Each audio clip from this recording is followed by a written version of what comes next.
Yeah, I'm sure it will be. Yeah, I am too. Because I think I've forgotten more than I remember. Me too.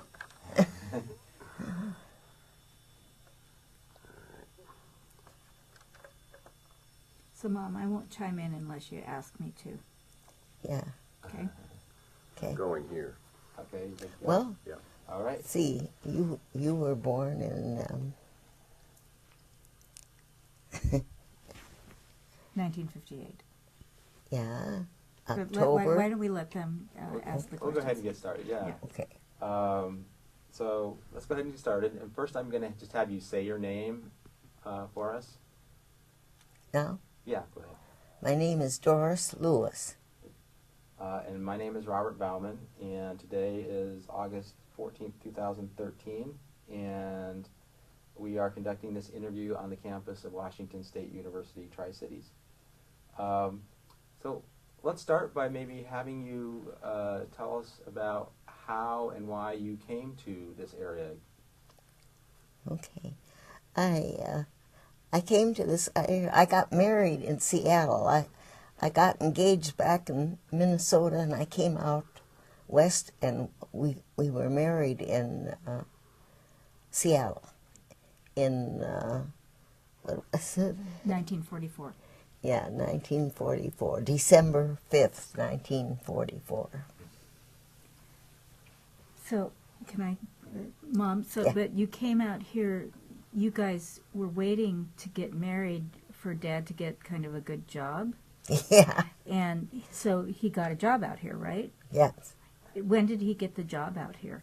Well, he got the job. Let's see. We were married, and he got the job in '43. Mm-hmm. So did you didn't even have your house when you moved out here? You came to Seattle, got married, and then moved into your house here? Yeah, we moved into a one-bedroom prefab, of which I have a picture. So you came out here because Dad got a job here, and that was what allowed you guys to get married, and that's when you moved here. Yeah, that's why I moved here. Yes, Yeah. And so what sort of job did your husband have? he was a photographer, a patrol photographer. And his name was? It's Sam Walter Lewis, but everybody knew him as Walt. And so he got a job working as a photographer at the Hanford site. Hmm. He was on patrol here, working on patrol, but he was a photographer. Oh, okay.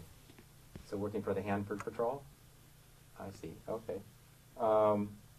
What was Richland like when you came here in 1944?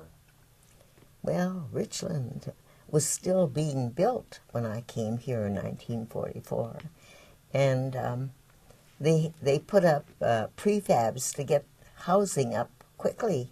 And since we were a couple, we got a one-bedroom prefab. It was on Sanford and Simons. It's a lot different today. And, you know, the sidewalks were that macadam, and asparagus was growing up on the sidewalks, as I remember, right across from our prefab. I have a picture here of myself sweeping off the porch That's great. of the prefab. You may We'll have film it. that later. Yeah, that's great. Thank you.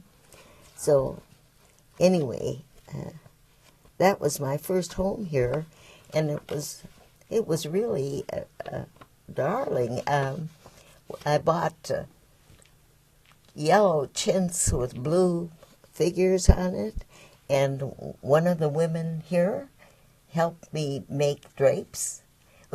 People were very friendly, and she not only helped me, she just made the drapes. And we used to get together and have parties, and we formed a community. It was a lot of fun. And I'm guessing there must have been people coming here from all over? All over, from the people I saw a lot of happened to be Southerners, and they were they were really warm and friendly. And you said your first house was A one-bedroom prefab, and it was darling. It had a living room, and then it had a curtained-off area for the kitchen and bathroom and bedroom, and it was adequate for a couple. And how long did you live there? You know, I don't remember. Not too long. So we moved into a two-bedroom for a while. I've lived in every house in Richland.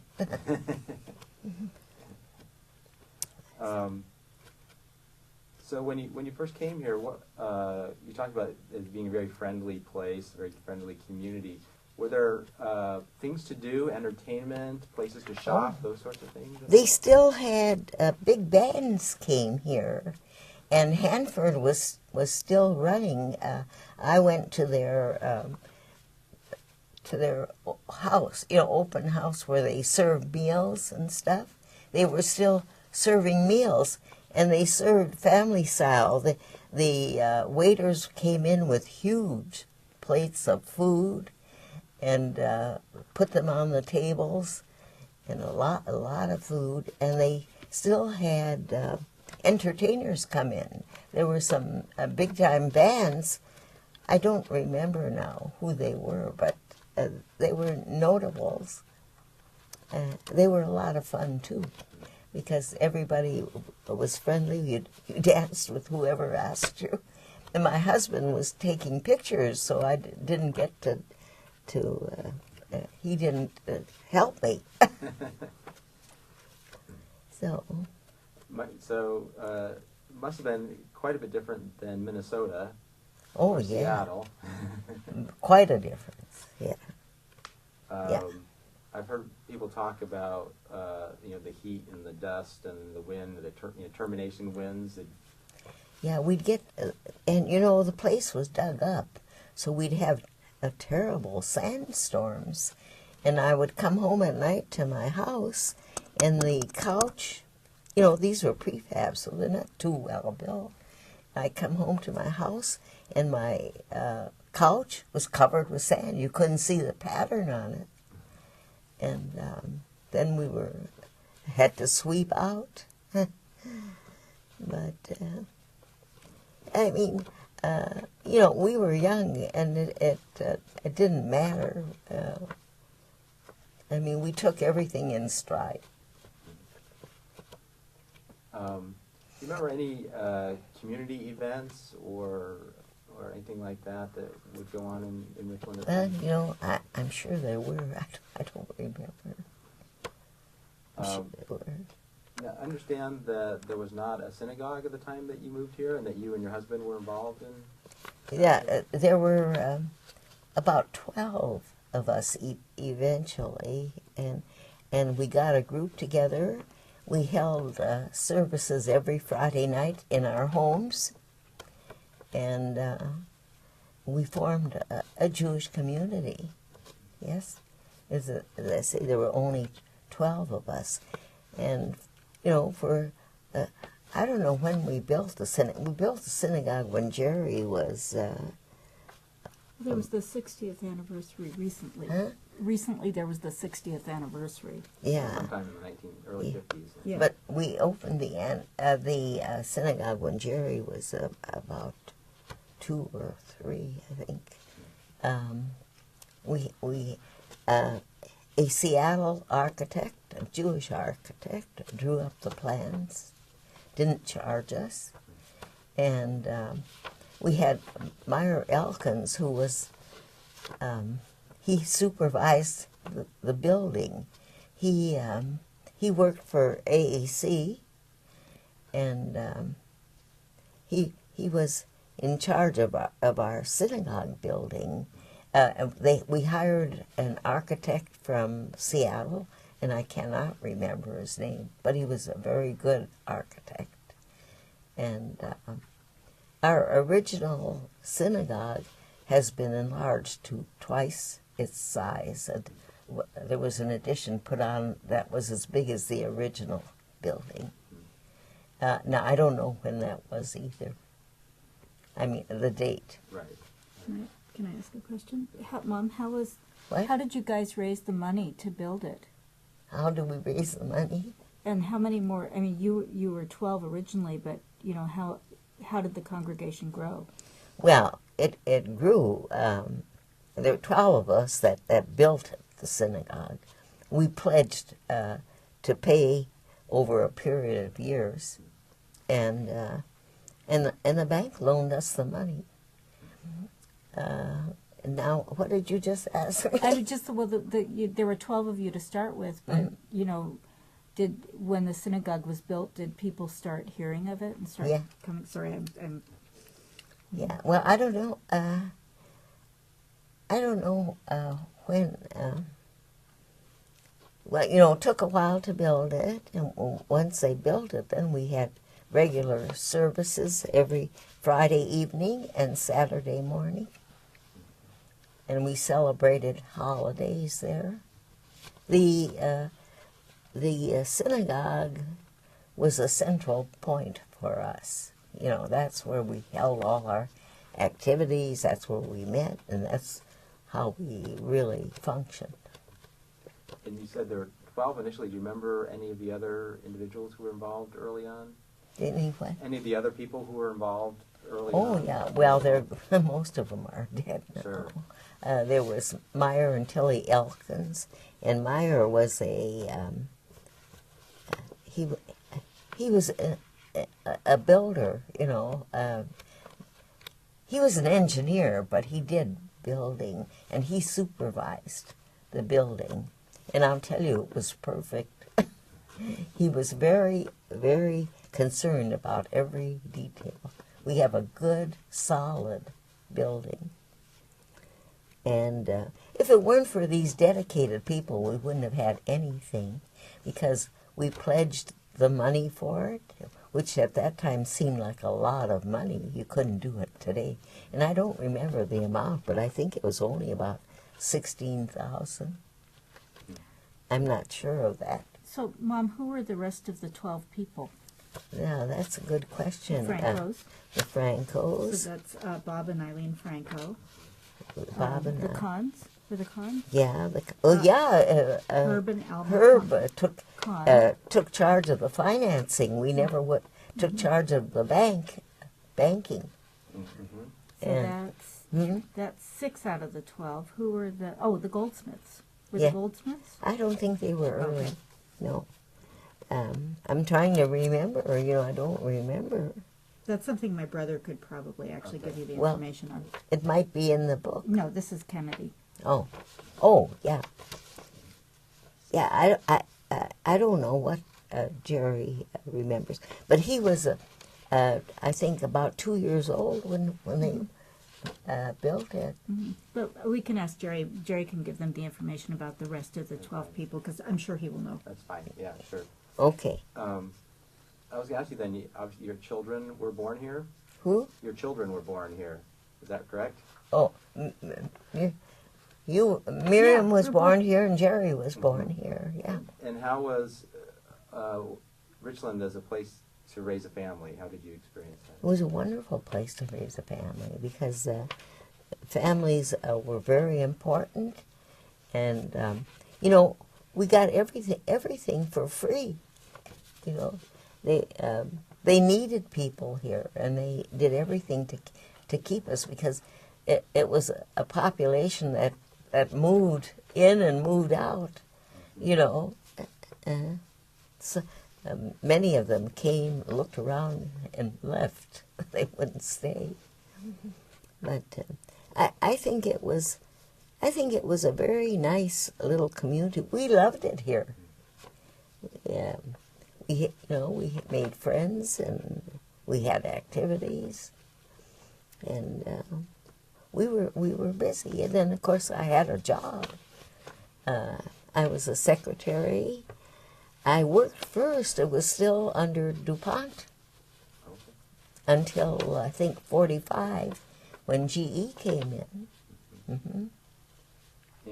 And what part of Hanford site did you work at?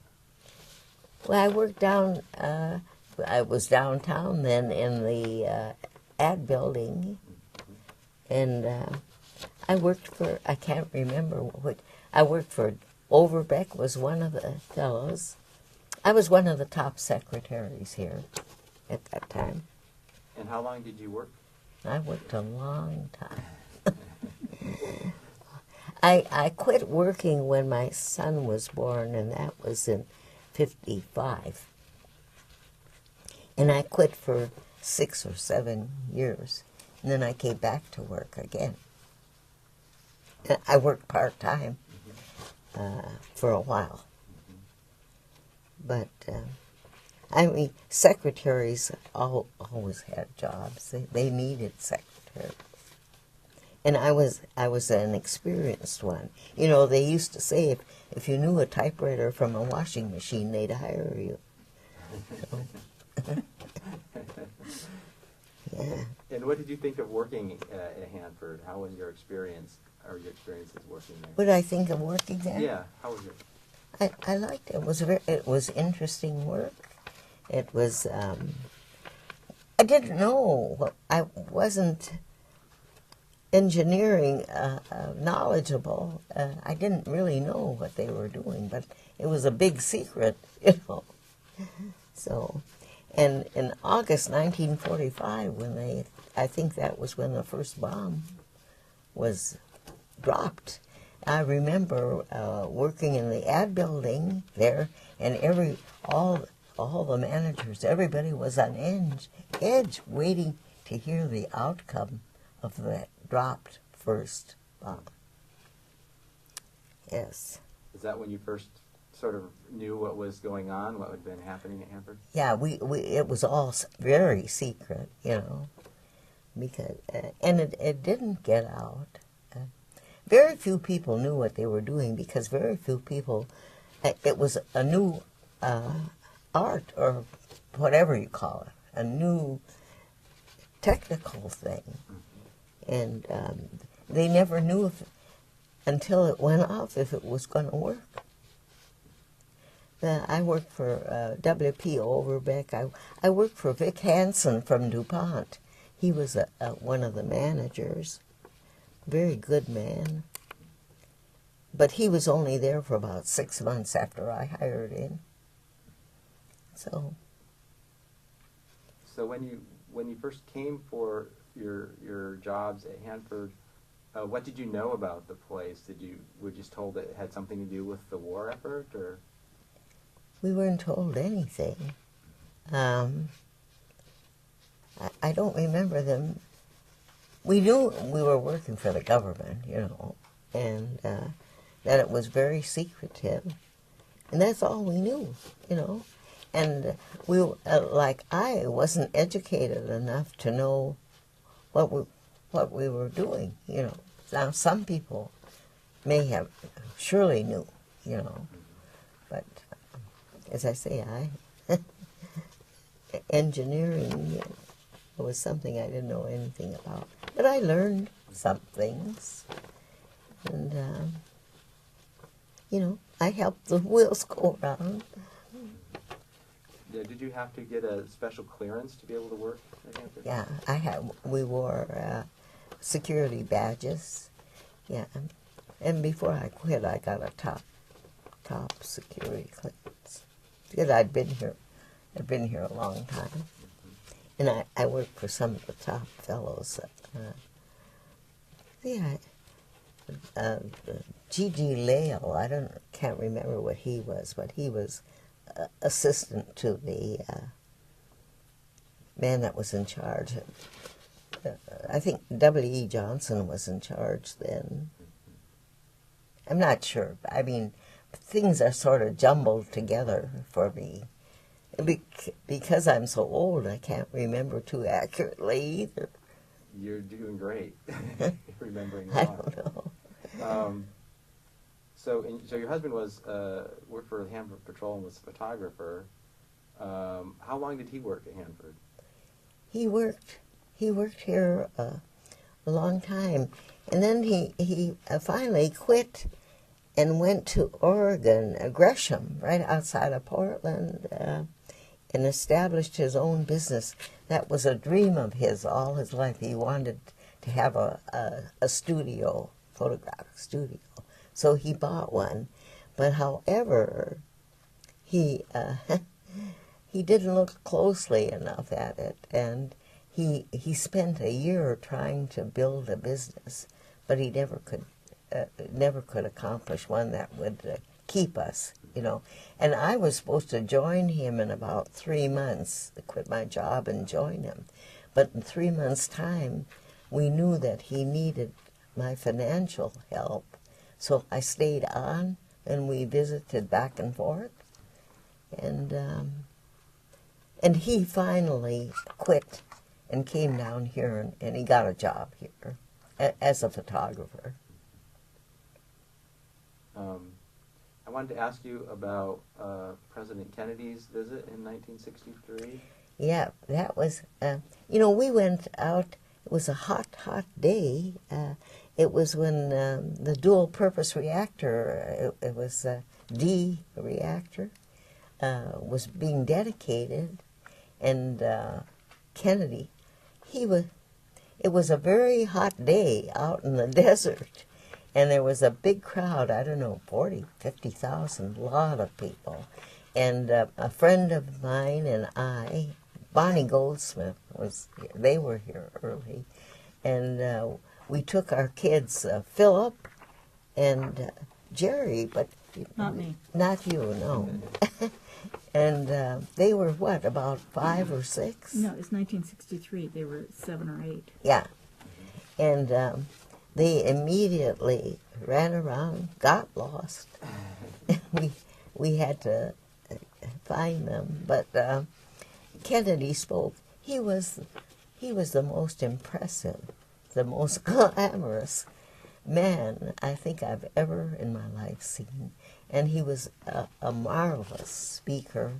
It was just a pleasure to sit down and look at him and listen to him. He was fantastic. And, he had this magic wand that started the reactors at D area.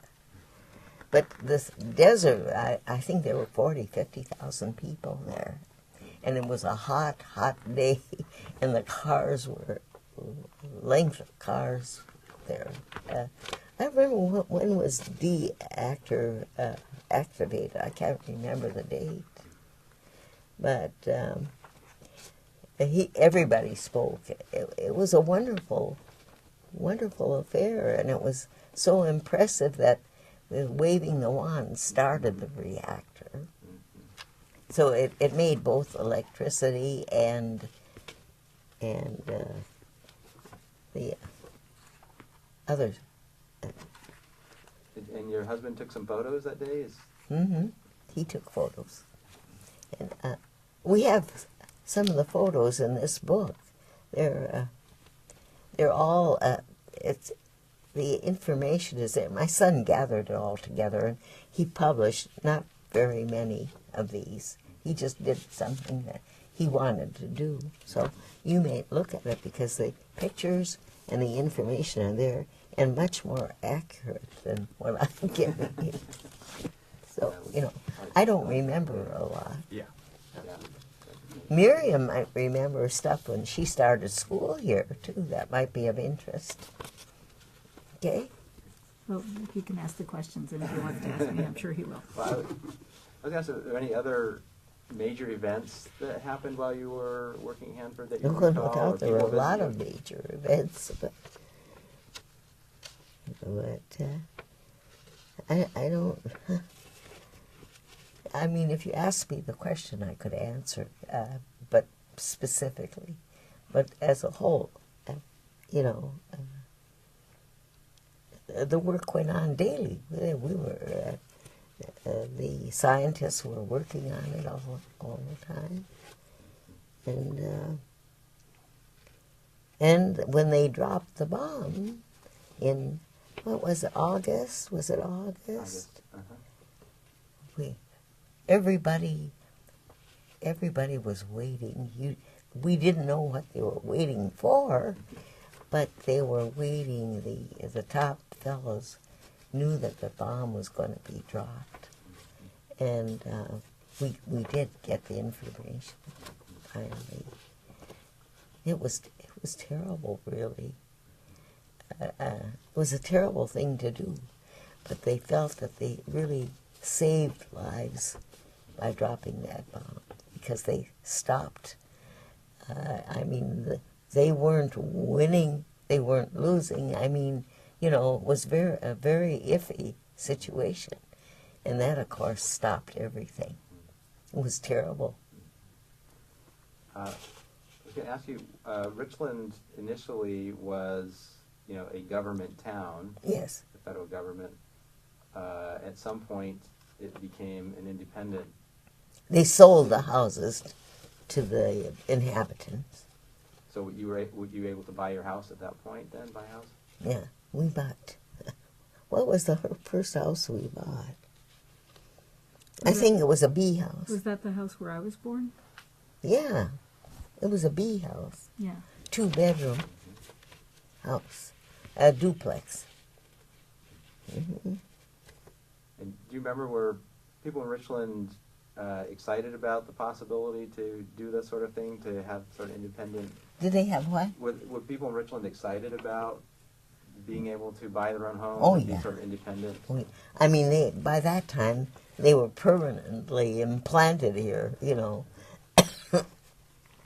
and the job was going to go on. Excuse me. And they sold the houses for pittances. Especially the expensive houses were real bargains. Prefabs, not so much, because they didn't cost much in the first place. But I think I was living in a bee house and a 2-bedroom duplex, and I bought the whole house, and we rented out the duplex. And I lived there for a while, and then we sold it and bought a ranch house. I've lived in I think every house. Yeah, I lived in a bee house, in a ranch house, and in what else? In our house. I don't have the letters memorized. Yeah, right. Is there anything that we haven't talked about yet? Anything? I kept upgrading myself. In terms of history, probably not. Although you did ask about, Mom, I was just curious, because this is, of course, what I like to know. Where did you grocery shop and stuff when you first came here? Well, we had a Kaiser's store, a grocery. When you first came here in 44? Well, I don't know what we had then. We had a Kaiser grocery. We had grocery stores. Mm-hmm. I think Safeway was here then. Oh, really? Yeah. Right. Yeah, I was just curious. Mm-hmm. I don't remember a lot, but I think there was plenty of shopping. Mm-hmm. Mm-hmm. Were you happy with the schools you sent us to? Yes, my relationship, I was active in the schools, and my relationships were very good. Our teachers were excellent. They were dedicated because they came out here in the middle of nowhere. And what did you think about your teachers? Well, I just thought, this is my impression, is that because there were so many scientists here, that education was a value, and that I remember that school levies, when I was growing up, because I was born in 1958, the school levies always passed. Mm-hmm. Nobody considered that they shouldn't be, spending public money to support education. So that's, and I always thought that was because of the heavy concentration of really highly educated people that came here. Mm-hmm. Mm-hmm. So what schools did you go to then? I went to Jefferson Elementary, Chief Joseph Junior High, and Richland High School. and my brother Jerry went to Jason Lee to begin with. Mom, do you Yeah. remember? Jerry didn't start at Jefferson. No, he didn't. Jason Lee? I don't I think so. remember. Anyhow, he started a different school and then went to Jefferson when we moved to the Yeah, well, neighborhood where we still lived. live. And so, Where Mom still lives. well, those elementary schools must have been pretty much new when Yeah. the kids started there. Or close to it. Jefferson was just built, I think. It wasn't very old. Yeah, I don't know. I mean, given the influx of population suddenly and all these Yeah. young families, there had to have been these new schools being opened and to serve the population. Yeah. Anything else you can think of that we have, either one of you haven't talked about or think's important? Well, just that I think, Mom, you never thought that you would come out here and spend the rest of your life here. No, never. Never thought that. And, it was away from my family and from friends. However, we managed, we went back to Minnesota every summer. And our families were there. But I want to come back a little bit to the synagogue because that, as you know, a very, very tiny minority here, families banded together to build the synagogue. It was a very, very strong community, and it's not as strong now in that same way. But these people were all like additional parents or like aunts and uncles to all of us. And my mom was called Aunt Doris. My dad was called Uncle Walt. That was how we addressed, the parents in those families, us as children. And that it's interesting to have this group of Jews wandering in this particular desert, because it really has a very, very, it's kind of a microcosm of the whole Richland thing, where you have people coming from all over and creating a very strong, very close community because they're away from all of the places Right. they came from. And, our Jewish community reflected that same phenomena. Absolutely. Yeah. Right. Sort of thrown together from all these disparate areas. And We never, as time went on, we never intended, at first we intended to move back to Minnesota when this job was finished. It was never finished. just kept going. Yeah. So we stayed on, and it was our home. We loved it here. I love it here. Oh, That's a similar theme. Like a lot of people think they're who I've talked to come here thinking they'll stay here for a little while, and then Yeah. end up staying for 40 years or 60 years or. yeah, right. A little while became forever. Right. Yeah. Right. Well, I want to thank you very much for coming in today. And Yeah, I'm afraid I wasn't much help because my memory's so bad. This was terrific. But it was fun. It was a wonderful experience. We loved it here. I still do. Well, thank you again. I appreciate it.